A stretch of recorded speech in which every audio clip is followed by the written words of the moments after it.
नमस्कार, मी केतन गजानन शिंदे, राहणार तिरकवाडी, तालुका फलटण, जिल्हा सातारा। आज मी आपल्या पुढे नक्षलवाद या विषयावर एका विरुद्ध दिशेने प्रकाशझोत टाकायचा प्रयत्न करणार आहे।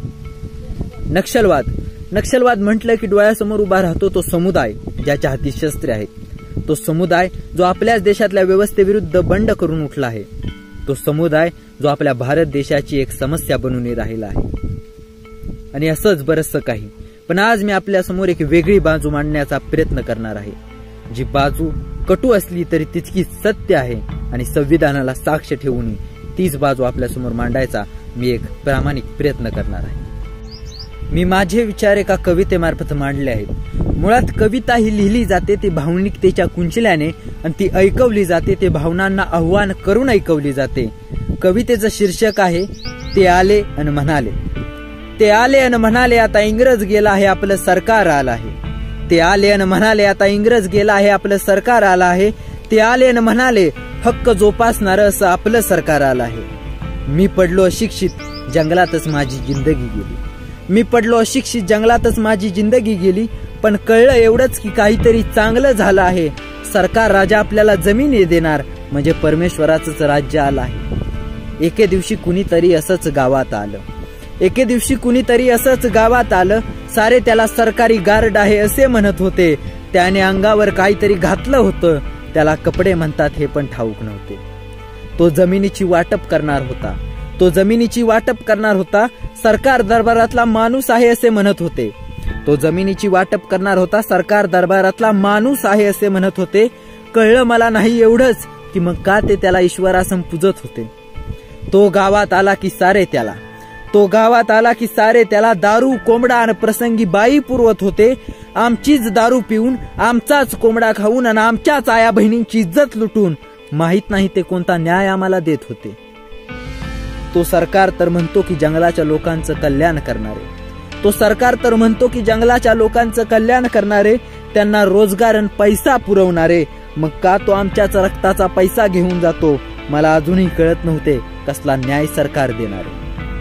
तो सरकार दरबारचा माणूस म्हणला की आम्ही सगळे कामावर जायचो। तो सरकार दरबारचा माणूस म्हणाला की आम्ही सगळे कामावर जायचो। अंगठा आमचा रोज उठवला जायचा, पण रिकाम्या खिशानेच माघारी परतायचो। याला अन्याय म्हणतात हे तरी कुठं ठाऊक होतं, याला अन्याय म्हणतात हे तरी कुठं ठाऊक होतं। नशीब खोटं, मागच्या जन्माचं पाप असं म्हणत जगायचं होतं, पण एके दिवशी आंध्रातून कुणीतरी आलं आणि ते न्यायाच्या गोष्टी पुन्हा करत होतं।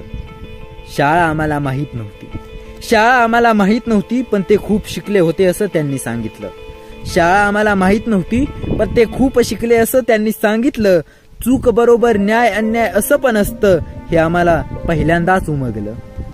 आम्हाला जनावरासारखा बघणारा सरकारी दरबारचा माणूस, आम्हाला जनावरासारखा बघणारा तो सरकारी दरबारचा माणूस यांच्या पुढे मात्र गरीब गाय होत होता।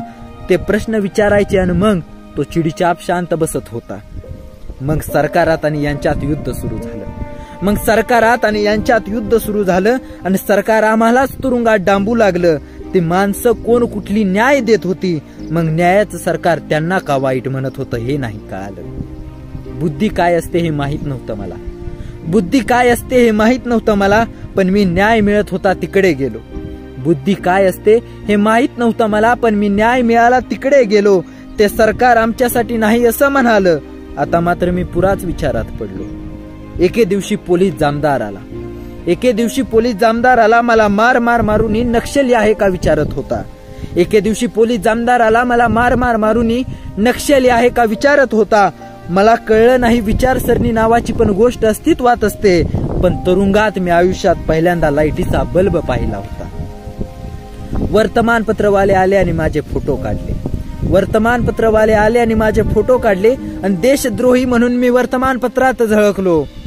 एकाने मला विचारले तुझा देश कोणता? मीही काय भानगड म्हणून विचारात पडलो। खूप दिवसांनी कळालं मला की भारत माझा पण देश आहे। या जंगलाच्या पल्याड पाहिलं नाही असं फार मोठं विश्व आहे, धन्यवाद। जय हिंद, जय भारत।